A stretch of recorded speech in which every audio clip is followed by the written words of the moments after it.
An 8-year-old poor girl begged for leftovers to feed her 3-year-old brother until a millionaire noticed her necklace and couldn't believe it.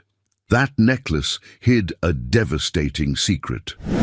Before we start, let us know in the comments where you're watching from. Like and subscribe for more emotional stories. The rain fell in sheets over Boston's Harbor District as Emma clutched her little brother's hand tighter. 7 years old and already carrying the weight of responsibility no child should bear. 3-year-old Liam shivered beside her, his hollow cheeks and wide eyes making him look like a Renaissance painting of suffering. "Stay here, Liam," Emma whispered, positioning him under the awning of Giovanni's restaurant. "Don't move, okay? I'll be right back." She approached the back door where kitchen staff occasionally emerged with garbage bags. The smell of garlic and roasting meat made her dizzy with hunger. When the door swung open, Emma stepped forward. "Excuse me," her small voice barely carried over the rain. "Do you have any leftover bread or anything, please? My brother hasn't eaten since yesterday morning." The busboy, barely a teenager himself, glanced nervously over his shoulder. "Kid, I could get fired." "Please," Emma's voice cracked. Her hand instinctively went to the silver locket around her neck, her mother's most precious possession that she'd insisted Emma wear always. Just a little bit. Something in her desperation moved him. "Wait here," he muttered, disappearing inside. That's when the black Tesla pulled into the alley, its headlights illuminating Emma like a ghost in the rain. The car stopped, and a man stepped out, hastily opening an umbrella. "You shouldn't be out here," he called, approaching. "Where are your parents?" Emma backed away. "My mom's sick. I'm just waiting for—" The man came closer, and the restaurant's security light caught his face. Handsome, perhaps 35, with a carefully trimmed beard and kind eyes that suddenly widened in shock. "That necklace," he whispered, umbrella tilting as his arm went slack. "Where did you get that necklace?" Emma's hand flew protectively to the silver locket. "It's my mom's." "Your mother?" he repeated, his voice hollow. "What's your mother's name?" "Sarah," Emma answered hesitantly. "Sarah Collins." The man staggered as if physically struck. "Sarah? Sarah's your mother?" Before Emma could answer, Liam ran from his hiding spot, rain soaking his thin t-shirt as he clutched his sister's leg. The man stared at the boy, then back at Emma, his face draining of color. How old are you?" "7, Emma said, pulling Liam closer. "He's 3. Michael Edwards, founder of EdgeTech Solutions and worth $340 million as of that morning's stock prices, felt the world tilt beneath his feet. 3 years since Sarah had vanished without explanation. 3 years of searching, hiring private investigators, of grief and confusion. "Does your mother speak?" he asked, his voice strange. "No," Emma replied. "She can't. She writes things down for us." The busboy returned with a paper bag. "Here, kid, some bread and—" He stopped short, seeing Michael.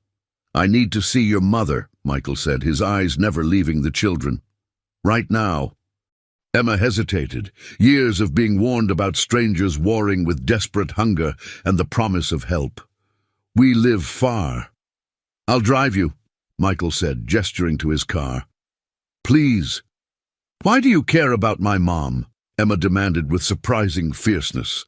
Michael knelt on the wet pavement, rain now soaking his $3,000 suit. "Because I loved her, and she disappeared from my life 3 years ago without a word," his eyes fixed on Liam. 3 years ago. Emma's grip tightened on the locket, the same locket Michael had given Sarah on her birthday. "If you really know my mom," Emma said slowly, "what's inside this locket?" Michael's voice caught. "A tiny origami swan. I folded it from the receipt from our first dinner together." Emma's eyes widened. This stranger wasn't lying. "Please," Michael whispered, "take me to her." The Tesla glided through Boston's rain-slicked streets, wipers beating a steady rhythm against the downpour. In the back seat, Emma sat with Liam's head in her lap, the boy having fallen asleep almost instantly in the warm car. Michael kept glancing at them in the rear-view mirror, his knuckles white on the steering wheel. "Turn left here," Emma directed, pointing toward Dorchester, one of the city's struggling neighborhoods. A far cry from the Beacon Hill address, where Sarah had lived when Michael knew her. "Emma," Michael said carefully, "what happened to your mother? Why can't she speak?" Emma's fingers absently stroked her brother's hair. "She got hurt before Liam was born. That's what she told me. I mean, wrote to me. She can't talk anymore." "And your father?" "Don't have one," Emma said matter-of-factly. "It's just us." Michael's mind raced. The timeline aligned perfectly. Sarah had disappeared without explanation 3 years and 9 months ago. After 6 months of searching, he'd finally accepted she was gone. Now here were her children, 1 7, 1 3. The math was undeniable. They pulled up to a dilapidated 3-story building, paint peeled from the facade like skin after a sunburn. "We're on the top floor," Emma said, gently shaking Liam awake. Michael carried the sleeping boy up 3 flights of stairs that reeked of mildew and desperation. At the end of a dim hallway, Emma stopped at apartment 3C and knocked in a specific pattern, 3 quick taps, 2 slow. The door opened a crack, chains still in place. A woman's eye appeared in the gap, widening in shock when it registered Michael. The door slammed shut. "Mom!" Emma called. "He knows about the locket. He said he loved you." 30 seconds of silence followed. Then the sound of the chain sliding free. The door opened to reveal Sarah Collins. Michael's breath caught. She was thinner, her once vibrant face now gaunt, her chestnut hair dull and cut short. But her eyes, those deep brown eyes that had captivated him from their first meeting, remained unchanged. She wore a threadbare cardigan pulled tight around her frame. Her hands trembled as she stared at Michael. "Sarah," he whispered. She stepped back, gesturing them inside. The apartment was small but meticulously clean. A fold-out couch with neatly stacked blankets, a table with 2 mismatched chairs, a kitchenette with empty cupboards, doors ajar. The only decoration was a child's drawing of 3 stick figures holding hands. Sarah moved to a drawer, pulled out a worn notebook and pen. Her handwriting, once elegant, was now shaky as she wrote, "Why are you here?" "I found your children begging for food," Michael said, his voice breaking. "Emma was wearing the locket." Sarah closed her eyes, pain washing over her face. "Why did you leave?" Michael asked, the question that had haunted him for 3 years, finally finding its target. "Why didn't you tell me you were pregnant?" Sarah's hand moved across the paper. They were watching, had to protect them. "And you?" "Who? Who was watching?" Sarah shook her head vehemently, writing, "Not safe." "Mom?" Emma's small voice interjected, Is he my dad?" Sarah looked at her daughter with tears streaming down her face. She nodded once. Michael felt the room spin. A daughter. He had a daughter and a son. "That's why you recognized me," Emma whispered. "I have your eyes." Michael looked closely at Emma's face, really seeing her for the first time. The same blue-grey eyes that looked back at him from every mirror. How had he missed it? "Sarah," Michael said firmly, "whatever you're afraid of, I can help. I have resources, security, but you have to tell me what happened." Sarah's hand trembled as she wrote, "Witness, murder, Victor Krantz." Michael's blood ran cold. Victor Krantz, notorious Boston organized crime figure. The man EdgeTech had developed security software for 3 years ago. The contract Michael had personally overseen. "The night you disappeared," Michael said slowly, "that was the night of the charity gala at the Krantz Foundation." Sarah nodded, writing quickly. "Saw him kill someone. Bathroom hallway. He saw me. Had to run." The name Victor Krantz hung in the air like poison gas. Sarah's eyes darted nervously to the windows, checking that the blinds were completely closed. "Sarah," Michael whispered, Krantz is in federal custody, has been for almost 2 years. Her pen froze mid-stroke. She stared at him in disbelief. They finally built a RICO case against him, Michael continued. It was all over the news. His whole organization was dismantled. Sarah's shoulders sagged as if a massive weight had suddenly lifted. She slumped into a chair, hands covering her face. Liam, now awake and sensing the tension, climbed into his mother's lap. She clutched him tightly, rocking slightly. "You've been hiding all this time," Michael said, the realization dawning with horror. "Living in poverty, afraid for your lives." Sarah nodded, then wrote, "His people were everywhere. Police, government, couldn't trust anyone. And you couldn't tell me because they watched you too after I left. Men in cars outside your house. Followed you to work. If I contacted you, they would know." Michael remembered those strange months after Sarah's disappearance, the feeling of being observed, cars that seemed to appear too often. He'd attributed it to paranoia, born from grief. Emma stood between them, her small face solemn beyond her years. "Are we safe now?" Michael knelt to her level. "Yes, and I promise you'll never have to beg for food again." Sarah wrote frantically, "Need to be sure. Could still be people loyal to him." "I understand," Michael said, "but I can protect you now, all of you." He looked at Emma and Liam with a surge of fierce protectiveness that surprised him with its intensity. "You will be careful, but you don't have to hide anymore." Sarah's eyes filled with tears as she wrote, "I never stopped loving you." Michael gently took the notebook from her hands. "I looked for you for so long, hired private investigators, filed missing persons reports. Eventually I convinced myself you'd simply chosen to leave." He glanced at Emma. "I never imagined." Sarah touched his face, a gesture so familiar it made his heart ache. Then she wrote, "I'm sorry about your father. Read about his passing." Michael nodded. "Cancer, last year." He hadn't considered that Sarah might have been keeping tabs on him too from a distance. The thought that she still cared during those years of separation was both comforting and painful. "We should go," Michael said, looking around the barren apartment. "Pack whatever's important. You can stay at my place tonight. It has security. Tomorrow we'll figure out next steps." Sarah hesitated, then wrote, "The children need stability." "We've moved so many times." "I know," Michael said, "but one more move, to safety, to a better life. I've missed 3 years of their lives. I don't want to miss another day." As Sarah and Emma gathered their meager belongings, Michael watched Liam playing with a tattered stuffed rabbit, his son. The word felt foreign and miraculous. Liam looked up, offering the rabbit to Michael with solemn dignity. "His name is Hoppy." Michael accepted the rabbit with equal seriousness. "Thank you for introducing us, Liam. It's very nice to meet Hoppy."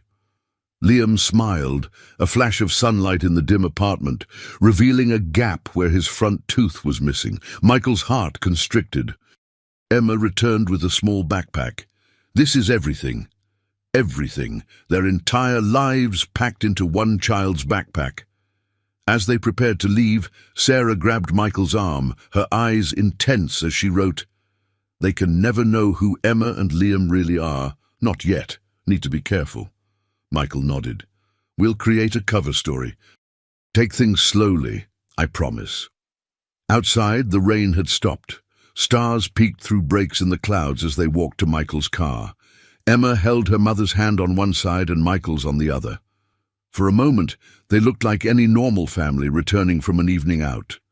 No one noticed the sedan parked across the street, or the man inside who lowered his camera after capturing several clear images of the 4 of them together.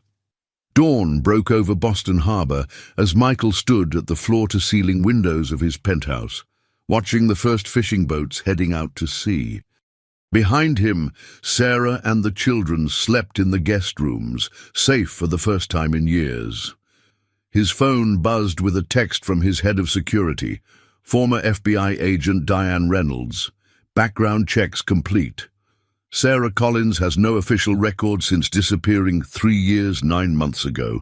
No credit activity, no employment, no medical records.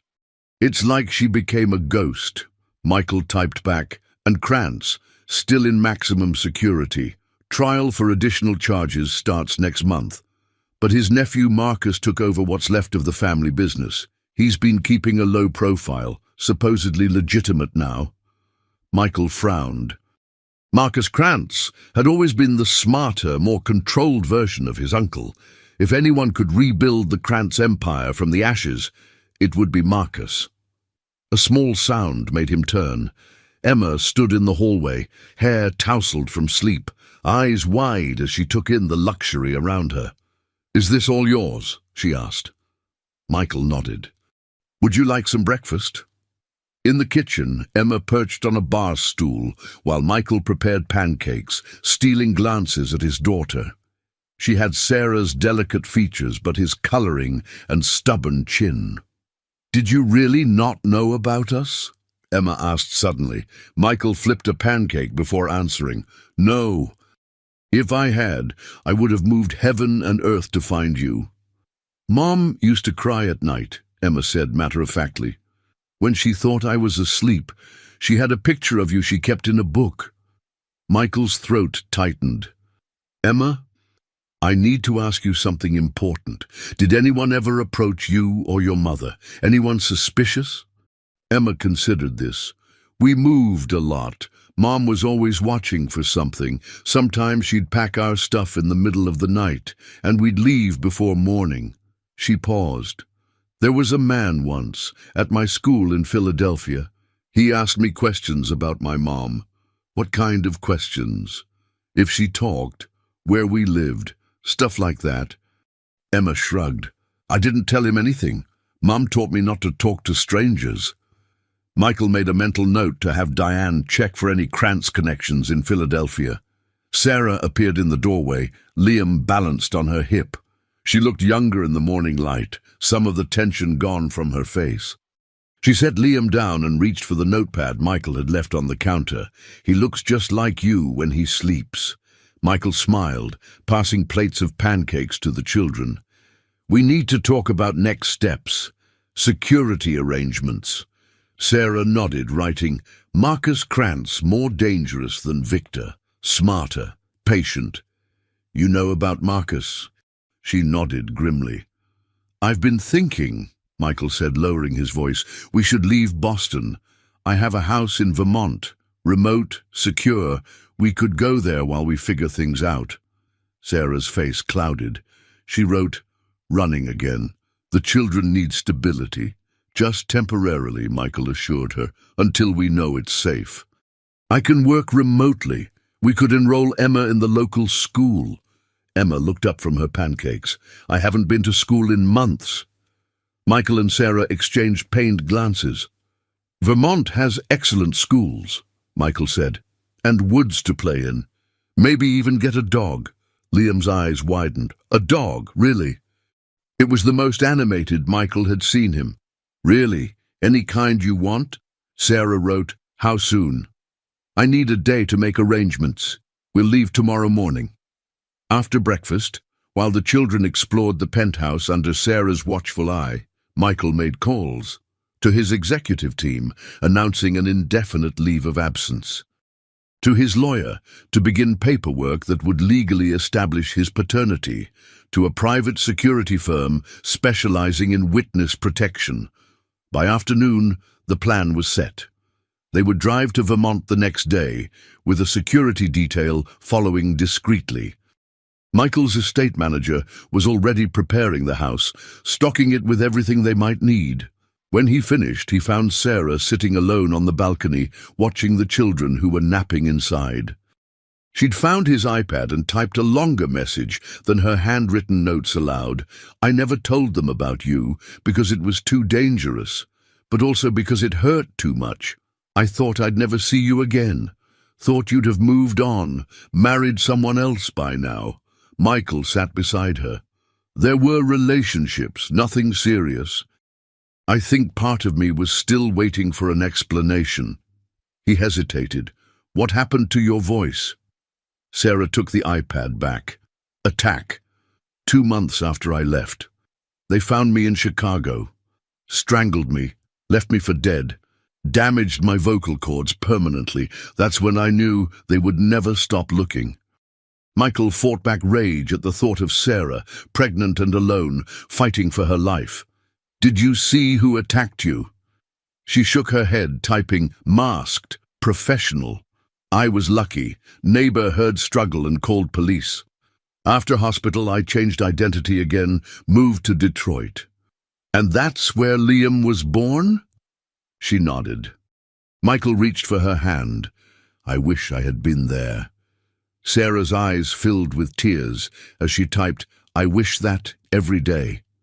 The Vermont estate sprawled across 30 acres of forested land, a modern structure of glass and stone that blended harmoniously with the natural surroundings. As Michael's Range Rover crunched up the gravel driveway, Emma and Liam pressed their faces against the windows, eyes wide at the sight of deer grazing near the tree line. "You live here?" Emma asked incredulously. "Not often enough," Michael admitted. "But now we all will, at least for a while." The first week passed in a blur of adjustments. Sarah and the children explored the house with its indoor pool, home theater and game room, luxuries beyond their wildest imagination after years of subsistence living. Michael worked remotely, keeping his company running while spending every possible moment with his newfound family. He watched Emma teach herself to swim in the pool, Liam build elaborate structures with the building blocks Michael had ordered, and Sarah slowly relax her vigilance enough to sleep through the night. By the second week, they'd established a routine. Mornings were for homeschooling Emma until they could arrange proper school enrollment. Afternoons were family time, hikes in the woods, board games, or baking in the massive kitchen. It was during one such afternoon, while teaching Emma to make chocolate chip cookies, that Michael found himself staring at his daughter with a sense of wonder. "What?" Emma asked, noticing his gaze. "I'm just amazed by you," Michael said honestly. "You're so resilient. Most kids who went through what you did would be different." Emma considered this as she carefully measured flour. "Mom always said we had to be brave, that one day things would be better." She looked up at him. She was right. From the living room came the sound of Liam's laughter as he played with the golden retriever puppy they'd adopted, Buddy, chosen by Liam himself from the local shelter. Sarah entered the kitchen, her face more relaxed than Michael had seen it in weeks. She'd gained some weight, the hollows in her cheeks filling out, her eyes brighter. She picked up her tablet, a more efficient communication method than handwritten notes. "Emma, go help your brother. He's trying to teach Buddy to fetch." When Emma left, Sarah showed Michael what she'd typed. "We need to talk about what happens next. Can't hide forever." Michael nodded. "I've been thinking about that. My legal team has prepared documents to establish my paternity. Once that's done, we can make decisions about more permanent arrangements." Sarah's fingers hovered over the screen before typing, "What arrangements?" "That depends," Michael said carefully, "on what you want, what we want." They hadn't discussed their relationship. They'd been focused entirely on safety and the children's well-being, but the unspoken question hung between them. After everything, could they find their way back to what they'd once had? Sarah typed slowly, "I'm not the same person you knew." "Neither am I," Michael replied, "but the way I feel about you hasn't changed." Her eyes filled with tears as she typed, "I've done things I'm not proud of, to survive, to keep them safe. We all have pasts, Sarah. I care about our future." A security alert chimed on Michael's phone before she could respond. The front gate sensor had been triggered. He checked the camera feed to see a delivery truck waiting. "I'm not expecting anything," Michael said, instantly alert. Sarah's face drained of color. She grabbed her tablet. "Get the children! Panic room! Now!" Michael didn't question her instincts. They'd prepared for this, had drills with the children. Within 60 seconds, all four of them were sealed inside the fortified room, hidden behind Michael's office bookcase. On the security monitors, they watched as two men in delivery uniforms approached the front door. One carried a package, the other had a hand inside his jacket. "Diane," Michael spoke into the security system's communication link to his head of security, who was stationed in the guest house. "Front door, two men, armed." "On it," came the immediate response. They watched as Diane and her partner intercepted the men before they reached the porch. A tense conversation, the men retreating to their truck. Diane examining the package with a portable scanner, then bringing it inside. "Clear," her voice came through the speaker 20 minutes later. "Package contains flowers. Card says, 'Welcome to the neighborhood. No sender information.'" Sarah's hands shook as she typed, "They found us." "We don't know that," Michael tried to reassure her, but his own instincts were screaming warnings. That night, after the children were asleep, Michael found Sarah sitting in the dark living room, staring out at the moonlit forest. "We should leave," she typed when he sat beside her, "somewhere they won't expect. Start over." "Running didn't work before," Michael said gently. "Maybe it's time to fight back." Sarah looked at him questioningly. "Marcus Krantz thinks he's untouchable," Michael continued. "But I have resources his uncle never anticipated. Connections in federal law enforcement. Evidence of my own about the Krantz organization from when EdgeTech worked with them." Sarah typed urgently, "Too dangerous. More dangerous than spending your lives looking over your shoulders, than Emma and Liam growing up in fear." Michael took her hands. "Trust me, Sarah, please." She stared at him for a long moment before slowly nodding. "Tomorrow," Michael said. "I'll make some calls, set things in motion." What Michael didn't tell Sarah was that he'd already begun. The flowers weren't the first warning.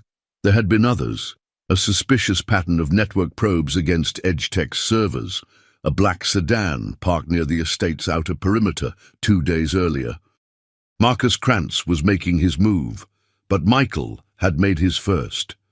As Sarah leaned against him, finding comfort in his embrace for the first time in nearly 4 years, Michael's phone vibrated with a text from a number identified only as J. "Package received. Operation underway. 72 hours to completion." 72. Rain lashed against the windows of the Vermont estate as thunder rolled across the valley. Inside, the atmosphere was equally charged. 3 days had passed since the flower delivery, 3 days of increasing security measures and hushed conversations away from the children's ears. In Michael's office, Sarah paced while he finished a call with J. Jonathan Chen, Assistant Director of the FBI's Organized Crime Division and Michael's roommate from MIT. "It's happening tonight," Michael said as he hung up. "They're moving on Marcus Krantz and his entire operation. Simultaneous raids in Boston, New York, and Miami." Sarah's fingers flew across her tablet. "What about here? The children? Our security team has been doubled. The property is locked down. No one gets within a mile without us knowing." Sarah didn't look reassured. She typed, "If something goes wrong, if Marcus escapes the raids." "He won't," Michael said with more confidence than he felt. "Jonathan has been building this case for months. My information was just the final piece they needed." What Michael had provided was a digital trail connecting Marcus Krantz to his uncle's criminal enterprises, evidence that EdgeTech's security systems had secretly archived during their contract work years ago. Insurance, Michael had called it then. Salvation, it had become now. Sarah set down her tablet and approached Michael, wrapping her arms around him in a rare initiation of physical contact. She'd been cautious about touch, even after weeks together, as if afraid to fully believe in their reunion. Michael held her tightly, breathing in the scent of her hair. "After tonight, it's over, really over. We can start thinking about the future." A knock at the door interrupted them. Diane entered, her expression grim. "Sir, we have a situation. The road to town is flooded. The storm knocked down power lines across the eastern perimeter." "Generator?" Michael asked. "Already running. But our communications are compromised. Cell service is spotty, and the satellite link is down." Sarah's face went pale. "Maintain the perimeter," Michael ordered. "No one comes in or out until we restore communications and confirm the FBI operation's success." After Diane left, Sarah typed frantically, "This isn't coincidence. The storm, the timing." "The weather service predicted this storm days ago," Michael reminded her. "Perfect cover. Cut us off, then attack." Michael wanted to dismiss her fears, but Sarah's instincts had kept her and the children alive for years. "What do you suggest?" "Move everyone to panic room now. Wait there until confirmation from FBI." Before Michael could respond, Emma appeared in the doorway, Liam half asleep against her shoulder. At 7, she was small for her age, yet she carried her brother with determined strength. "Buddy's acting weird," she said. "He keeps growling at the windows." Michael and Sarah exchanged glances. Michael went to the security panel, checking exterior cameras. Rain obscured the views, but nothing seemed amiss. "Probably just the storm," Michael said. "But he activated the estate's perimeter alarm system anyway. Why don't we all watch a movie in the theater room? It's soundproofed. You won't even hear the thunder." What he didn't say, the theater room was directly above the panic room, allowing for quick access if needed. As they settled the children with Finding Nemo and popcorn, Michael's phone vibrated. A text from Jonathan. "Operation delayed. Storm affecting Boston too. 24-hour postponement. Stay secure." Michael showed Sarah the message. Her face hardened as she typed, "We're vulnerable tonight." "We have 12 armed security personnel on property," Michael reminded her. "Krantz will have more." Michael couldn't argue. Marcus Krantz commanded an organization that, while smaller than his uncle's had been, was more disciplined, more strategic. An hour into the movie, with Liam asleep and Emma drowsy against Sarah's side, the lights flickered. The backup generator should have prevented any noticeable power interruption.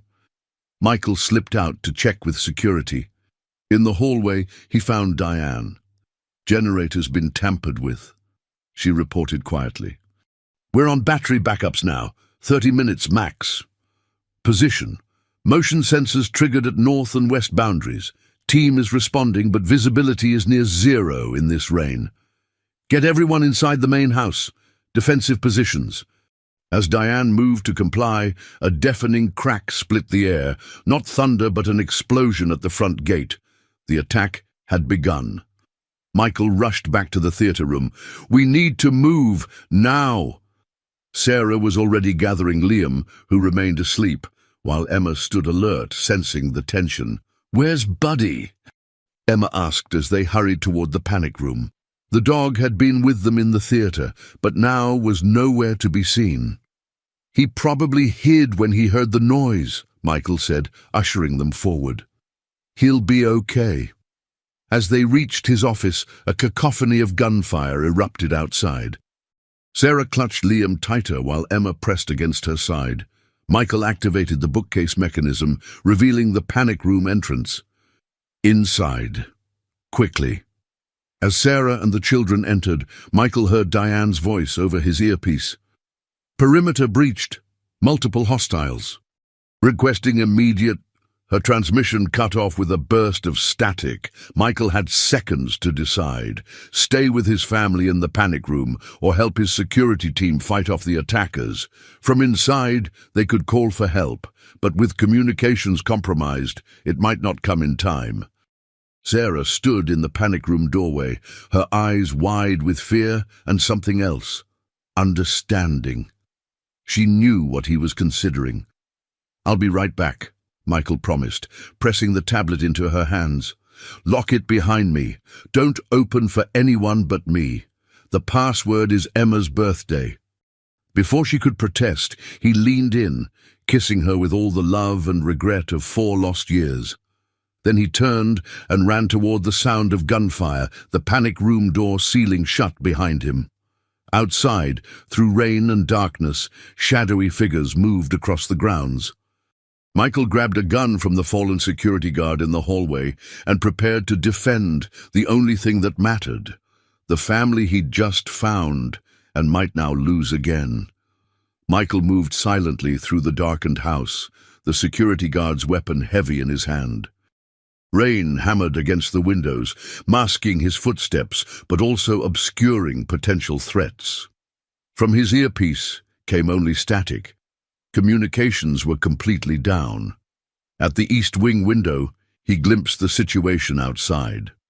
3 of his security team were pinned down behind vehicles, exchanging fire with shadowy figures using the tree line for cover. A tactical assault, professionally executed. A crash from the kitchen pulled his attention. Someone had breached the house. Michael ducked into an alcove as 2 men in black tactical gear moved through the hallway, weapons raised. They communicated with hand signals, moving with military precision toward the center of the house, toward his office, where the panic room entrance was hidden. They knew exactly what they were looking for. Michael waited until they passed, then raised his weapon. "Federal agent!" he called out, using the only diversion he could think of. "The house is surrounded!" The men spun, and Michael fired twice. One attacker fell. The other returned fire, forcing Michael to retreat around the corner as bullets splintered the wall beside him. Heart-pounding, Michael circled through the dining room to flank the remaining intruder, but the man was gone, moving deeper into the house. Outside, the gunfire intensified. Through the rain-streaked windows, Michael saw more figures converging on the house. They were outnumbered, outgunned. A familiar bark echoed from upstairs. Buddy. The dog had sensed the danger before their security systems detected it.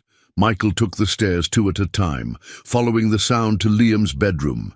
There, cornered between the bed and the wall, stood Buddy, hackles raised, growling at a man who aimed a gun at the dog. "Looking for the kids?" Michael said coldly. The man turned, but not fast enough. Michael fired, and the intruder crumpled to the floor. Buddy raced to Michael, whimpering. "Good boy," Michael whispered. "Let's go find the others." Descending the back stairs, Michael encountered Diane, bleeding from a shoulder wound but still operational. "Status?" he demanded. 6 hostiles down, unknown number remaining, she reported grimly. "They've cut off the access road completely, no reinforcements coming." "The FBI operation against Krantz was delayed," Michael told her. "He must have learned I provided evidence." "Sir, you should get to the panic room," Diane said. "My team will handle this." "Your team is being overrun," Michael countered.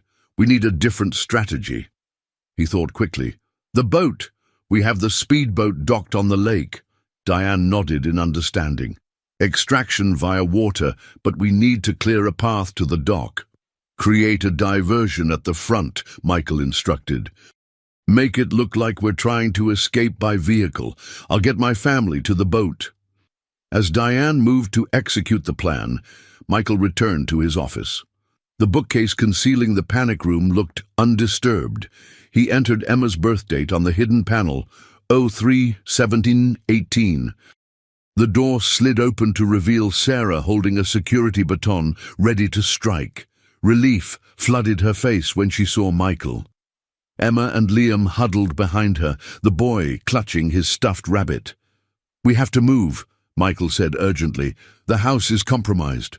Outside, an explosion rocked the front of the house, Diane's diversion. The security team was detonating the fuel tanks of the vehicles to create confusion. Michael led his family through the house's rear corridors, designed with multiple escape routes in mind. Buddy trotted alongside Liam, the dog's presence seemingly comforting the boy. They reached the mudroom adjacent to the path leading down to the private dock. Michael peered out through the rain-lashed windows. The path appeared clear, the attackers presumably drawn to the explosions at the front.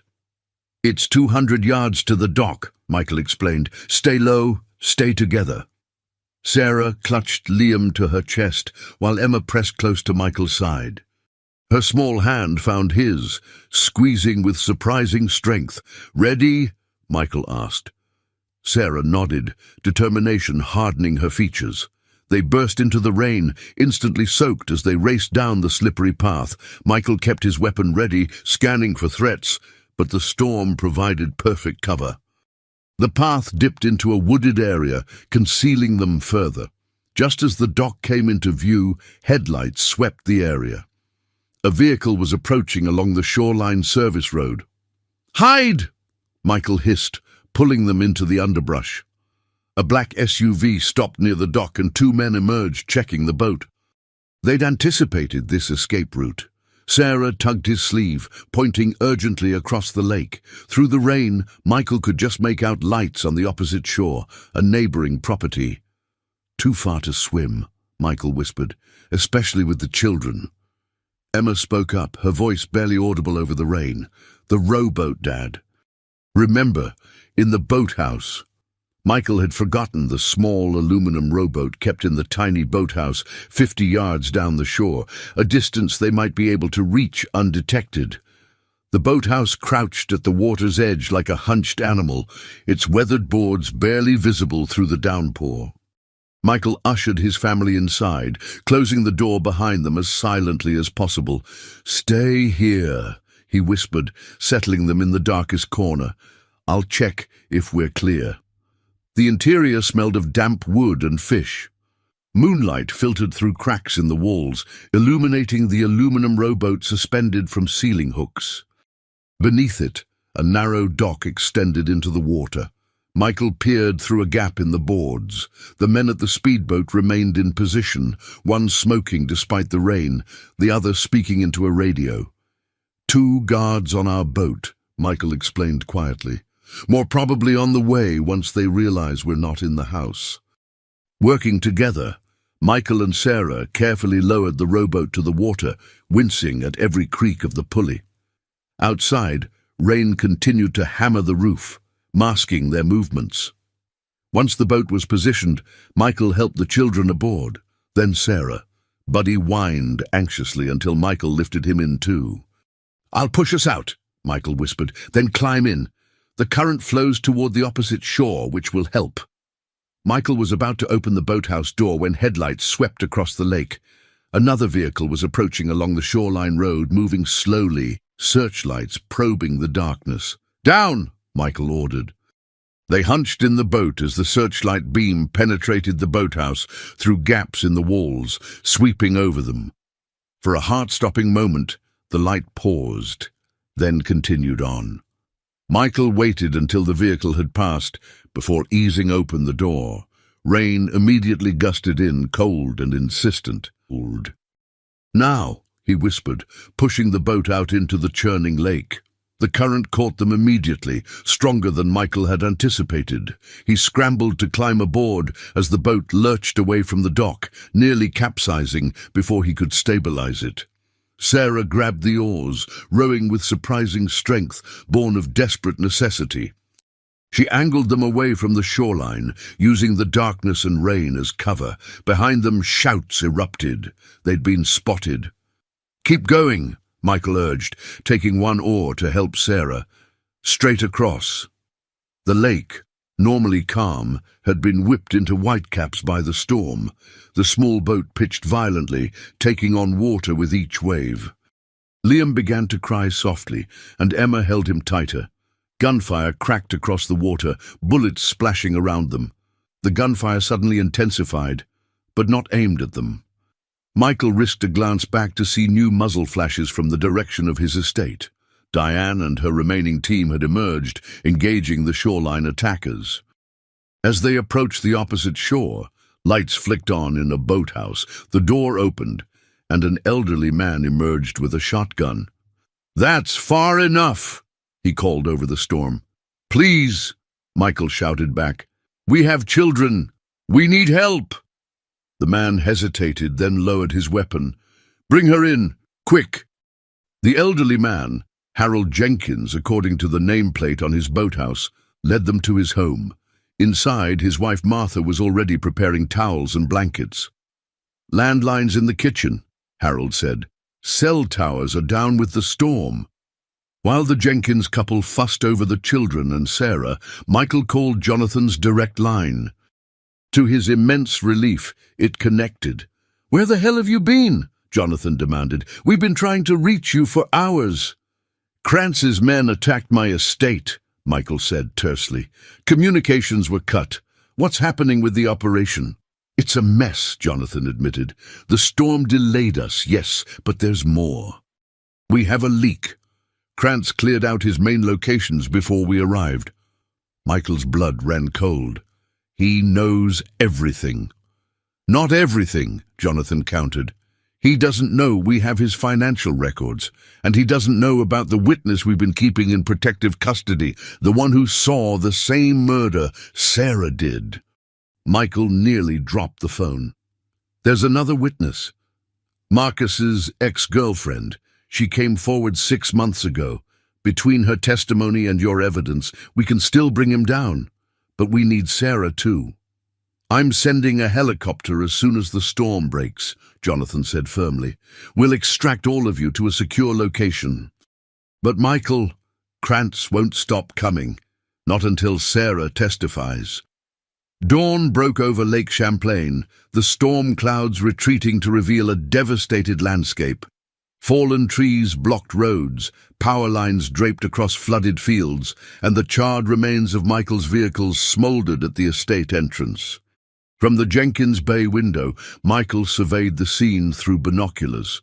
Across the lake, FBI tactical teams swarmed his property, too late to prevent the attack, but in time to secure the aftermath.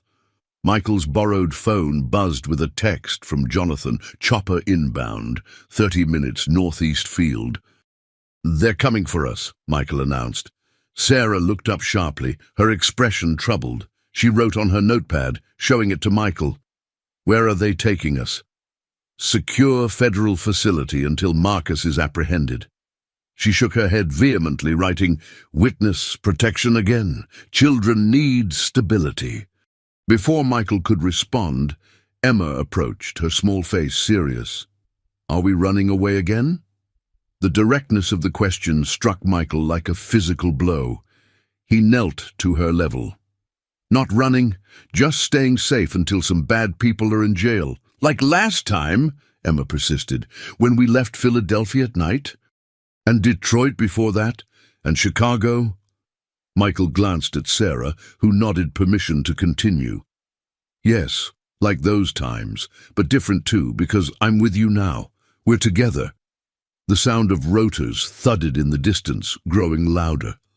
"That's our ride," Michael said, gathering their few possessions. "We need to move." The Jenkinses walked them to the clearing where the helicopter would land. As they said their goodbyes, Martha pressed a small package into Sarah's hands. "Sandwiches for the journey," she explained. "And my telephone number. When this is all over, bring these children back to visit." The helicopter landed on a helipad where Jonathan Chen waited, flanked by security personnel. He embraced Michael briefly as they disembarked. "Glad you made it," Jonathan said, then turned to Sarah. "Ms. Collins, we've been looking for you for a very long time." Inside, they were led to a conference room where a woman waited, mid-30s, expensively dressed, with the hard eyes of someone who had seen too much. "Sarah," Jonathan said, "this is Vanessa Reeves, former partner of Marcus Krantz." Vanessa studied Sarah intently. "So you're the ghost, the one who got away." Her gaze shifted to Emma and Liam. "With more than just your life, I see." Sarah stiffened, moving protectively closer to her children. "Vanessa has been in protective custody for 6 months, Jonathan explained. Her testimony, combined with yours and Michael's evidence, will ensure Marcus joins his uncle in prison. If he doesn't kill us all first," Vanessa remarked bitterly. As they prepared for transfer to a safe house, Michael pulled Jonathan aside. "I want to end this, permanently. No more running, no more hiding." "That's the plan," Jonathan assured him. "Once we have Marcus in custody—" "No," Michael interrupted. "We draw him out. Use me as bait." Jonathan stared at him. "Are you insane? He nearly killed you last night. And he'll keep trying as long as he's free. Sarah and the children will never be safe." Michael lowered his voice. "I built my company securing digital systems against threats. I know how to set a trap." "This isn't some cybersecurity exercise," Jonathan argued. "These are killers." "Exactly," Michael said grimly. "Which is why we need to be proactive. Sarah's been running for 4 years. I won't let my children grow up that way." Jonathan studied his old friend's face, recognizing the determination there. "What did you have in mind?" The Safe House, a modernized farmhouse nestled in the Berkshire Mountains of western Massachusetts, had been in FBI possession for decades, its existence known only to a select few within the agency. Surrounded by 300 acres of private land, it offered both security and isolation. For Emma and Liam, it represented something they'd rarely experienced: stability. 2 weeks had passed since their arrival, and they'd begun to establish routines. Homeschooling in the mornings with a retired teacher who lived on site. Afternoons exploring the grounds under the watchful eyes of security personnel. Evenings as a family, playing board games or watching movies. Sarah had begun to relax marginally, though she still checked locks and sightlines with obsessive regularity. She'd taken to gardening in the enclosed courtyard, finding peace in the simple act of nurturing life. For Michael, the days were consumed with preparation. While maintaining the appearance of family normalcy, he worked with Jonathan to implement their plan. Operation Echo, they called it. A digital trail carefully crafted to lead Marcus Krantz into a meticulously prepared trap.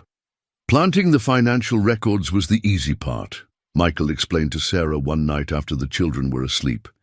Making them appear accidentally discovered was trickier. Sarah typed on her tablet. "Will he believe it?" "Marcus built his operation on financial acumen," Michael said. "The suggestion that his offshore accounts have been compromised will demand his personal attention." What Michael didn't share was the risk assessment Jonathan had prepared. A 70% probability of success, with a 30% chance that Marcus would send subordinates rather than appearing himself. "The operation launches tomorrow. I need to be on site in Boston," Michael told Sarah, who responded with an immediate, emphatic no on her tablet. "It's necessary," Michael insisted. "The trap requires authenticity. If I'm not visible, Marcus will suspect a setup. Too dangerous. I'll have protection, Jonathan's best tactical team." Sarah stood abruptly, pacing the room in agitation before typing, "I lost you for 4 years trying to keep you safe. I won't lose you again." Michael gently took the tablet from her hands. "You won't lose me. But we can't live like this forever, looking over our shoulders, teaching the children to fear shadows." Their conversation was interrupted by a soft knock. Emma stood in the doorway, clutching her stuffed elephant. "I can't sleep," she said. "I keep thinking about the men with guns." Michael and Sarah exchanged pained glances. Despite their efforts to shield the children, the trauma of the Vermont attack lingered. The following morning, after a tearful goodbye to the children, disguised as a brief business trip, Michael and Sarah departed in an armored SUV. Jonathan, as predicted, was furious when they arrived at the FBI's forward operating base. "This wasn't the plan," he hissed to Michael. "She's a protected witness, not an operative. She's also the only person besides Vanessa who can visually confirm Marcus," Michael pointed out. Sarah stood firm under Jonathan's scrutiny, her message clear on her tablet: "My life, my choice." "Fine," Jonathan relented. "But you stay in the surveillance vehicle, 2 blocks from the target location, non-negotiable." The target, a high-end seafood restaurant on Boston Harbor, had been chosen with strategic precision, public enough to make Marcus feel secure, exclusive enough to control access. "Surveillance confirms the bait has been taken," a tactical officer reported.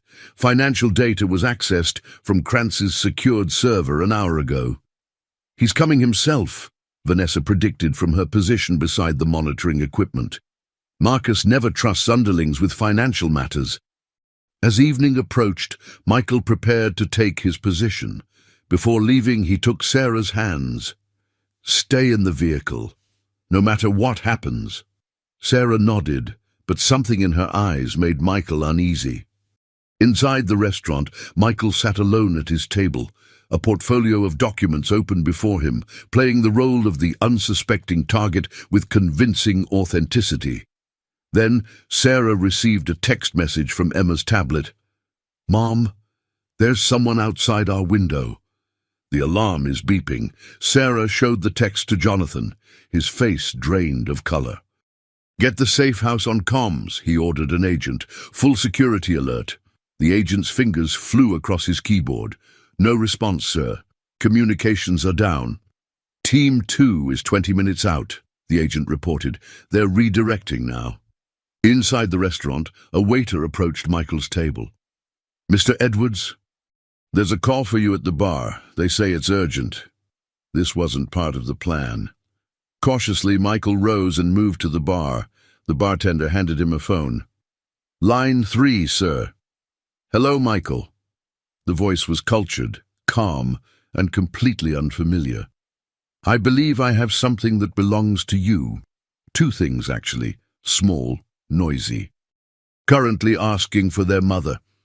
"Marcus," Michael said, the name barely audible. "Very good. Now listen carefully.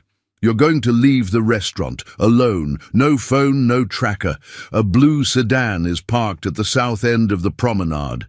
Keys are under the mat. You have 5 minutes to be driving, or the children will suffer for your delay." Michael stood frozen, mind racing through possibilities. How had Marcus known about the children? How had he found the safe house? He made his decision. Leaving the phone on the bar, he walked deliberately toward the restroom, knowing the surveillance team would be tracking his movements. Once inside, he scrawled a hasty note on a paper towel. "Krantz has the children," and held it up to the mirror, where he knew a hidden camera was positioned. Then he exited through the restaurant's kitchen, emerging onto the promenade where the blue sedan waited exactly as described. Sarah, meanwhile, had slipped away from the surveillance van. Jonathan intercepted her in a black SUV. "Get in," he ordered. "We have a situation." Inside the SUV, Jonathan briefed her rapidly. "Michael's gone off-grid. We believe Krantz has made contact and threatened the children. The safe house has been compromised." Sarah's world collapsed around her. Her worst fears, all of them, materializing simultaneously. Jonathan's team was already tracking Michael's vehicle. Sarah typed urgently, not his known locations, somewhere connected to Victor, not Marcus, somewhere with emotional significance. Jonathan's eyes widened in sudden understanding. The original crime scene, where Victor killed the witness. He grabbed his radio. "All units redirect to Harborview Towers, penthouse level." Michael, following Marcus's directions, was led to the penthouse level of Harborview Towers, once the crown jewel of Victor Krantz's legitimate real estate empire. The doors opened directly into a luxurious apartment, with floor-to-ceiling windows overlooking Boston Harbor. In the center of the vast living room stood Marcus Krantz, younger and leaner than his infamous uncle, but with the same cold eyes. "Michael Edwards," Marcus said, as if welcoming an expected guest. "The man who destroyed my family." Michael scanned the room frantically. "Where are my children?" "Safe," Marcus replied. "For now, their continued welfare depends entirely on you." A door opened, and Emma and Liam were led in by a woman Michael recognized as their safe house tutor. The children ran to him immediately. "Dad!" Emma cried, wrapping her arms around his legs while Liam sobbed quietly. "You're working for Krantz?" Michael asked the tutor incredulously. She shrugged. 20 years with the Bureau, ready for retirement, and they pass me over for promotion. Marcus pays better. Touching, Marcus commented. Now to business. I have a series of account numbers. You're going to transfer $20 million to each one. Outside the building, FBI tactical teams were moving into position. Sarah insisted on going in as a distraction, knowing Marcus wanted her. The rooftop helipad of Harborview Towers offered a panoramic view of Boston's skyline. Michael stood with Emma and Liam clutched to his sides, the wind whipping around them as Marcus's helicopter approached. The helicopter hovered, preparing to land, when the rooftop access door burst open. Sarah stood framed in the doorway. Marcus reacted instantly, drawing a pistol. The final guest arrives. I was wondering if you'd join us. A tense standoff ensued. Agents with weapons trained on Marcus and his associates, Marcus with his gun, alternating between Michael and the children. Sarah stepped closer, drawing Marcus's attention. She held up her tablet with a message. Take me instead. Let them go. While Marcus's focus was on Sarah, Emma acted. Using a small knife Michael had given her, she slashed at the tutor's leg. The woman yelped in surprise, loosening her grip enough for Emma to pull Liam away. Chaos erupted. Michael lunged at Marcus despite his bound hands. Marcus fired 2 shots, one striking Michael in the shoulder. Sarah screamed, an actual sound tearing from her damaged vocal cords for the first time in years as she ran toward her children. A struggle between Michael and Marcus ended with Marcus shot with his own weapon. 1 month later, the Edwards family stood on the shore of Lake Champlain. Michael's arm remained in a sling, but his wounds were healing. Sarah watched Emma and Liam playing with Buddy along the water's edge, their laughter carried on the summer breeze. The house will be ready next week, Michael said, referring to the new home they were building near the Jenkins property. Sarah nodded, typing on her tablet. Fresh start.